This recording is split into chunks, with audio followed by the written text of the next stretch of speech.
Hey there, this is David Mason Barkhausen. I'm here with part two of the Human Resources Application Job Approval Process. Here we are in the resume review page, which is in the Hiring Manager portal of the HAWK system. And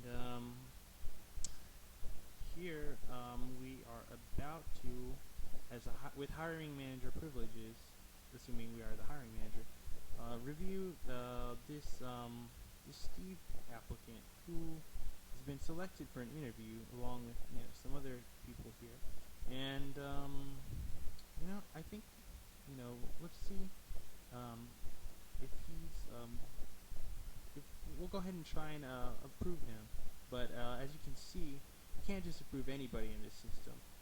We have checks to make sure that that that only the most qualified applicants can get through the screening process, and that means they must have a background check, and they have to have an interview score of at least 7, or actually above 7. So that would be at least 8, and that is on a scale of 1 to 10. So, as you can see here, it says applicant does not meet requirements. So we're going to have to go back and look again, see, we're going to have to go and first they have to have their interview, and then we have to score them. So as an HR manager, let's say we interviewed Steve, and we thought Steve was pretty good, but it's actually the first round of interviews, and so on his first round, let's say he gets, we'll go ahead and divide our each round of into maybe 5 points, say. And so this time, let's say he gets, what we do is see, because once again, HAWK system limitations, they had some weird default, num value 1, num value 2, didn't really, wasn't very descriptive, and it didn't allow us to override it, so I had to make a little helper here to guide me through and see what is corresponding to each thing. If I'm not mistaken, num value 1 should be the background check. Yes. So let's say Steve turned in his background check, and he passed the first round of interviews, and so we give him maybe a 4 out of 5. So he's got a 4 now. And so we will go ahead and validate the data, delete the old, save the new, and then we will go back and let's go ahead and review his resume again. So, once again, maybe Steve has somebody in the hiring manager. Maybe he has a friend in the hiring manager, and this guy is really anxious to get him on board with the company. But once again, if we try to display the document, you can see once again the applicant is still not eligible to hire. He must have a background check and an interview score above 7. So if we go ahead and review his interview scores, we should be able to see that Steve, his extra 1 should actually be the background check. He does have a background check, but his interview score is just a 4 right now, and it's not looking too good. Not even any comments. My gosh. So he still needs to get through his second round of interview. So we'll go ahead and let's say Steve has his second interview, and it goes well. So we go ahead and update his interview scores in the system, and go ahead and let's say now he's gotten a 9. He did really good on that second interview. He got 5 out of 5 points. 5 plus 4 is 9 overall. And of course we're going to note that. We're going to say, let's see, Steve. I've been with one hand here. Sorry. Steve was great. Something simple. And so we'll go ahead and validate the data, delete the old, save the new, and go ahead and display the results again. Should be able to see now it's been updated from 4 to 9, and he's got his background check. Steve was great.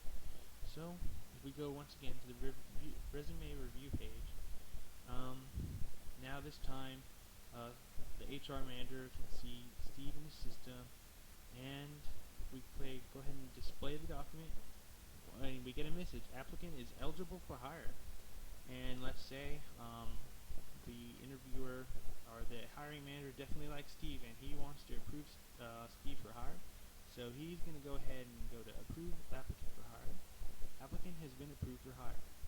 So we return once again to the previous turn, and now we will go to the add new employee page. And on this page, this is just like the finalized step of getting Steve on board with the company. And what you can see is now his status has been changed from, I think it was selected, to approved. And so now that Steve is approved, you can go ahead and click here, or really just anywhere in this grid, not in the box, but the actual text value. And we can go ahead and display the document. And here we'll click the Create New Employee button, and voila, new employee has been created. And here I even put in a little message that employee has been created, check data sources to verify. And so here's the data sources button. And what this is this has like a select clauses for pretty much every table in this entire HAWK system. That includes everything from processes, materials, and other stuff that other groups worked on. But in our case, we're concerned with employees.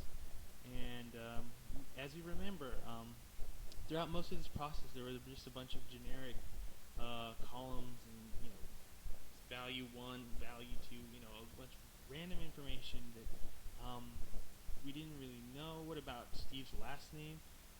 That wasn't really showed since he first entered it in. Did all that information get through the system?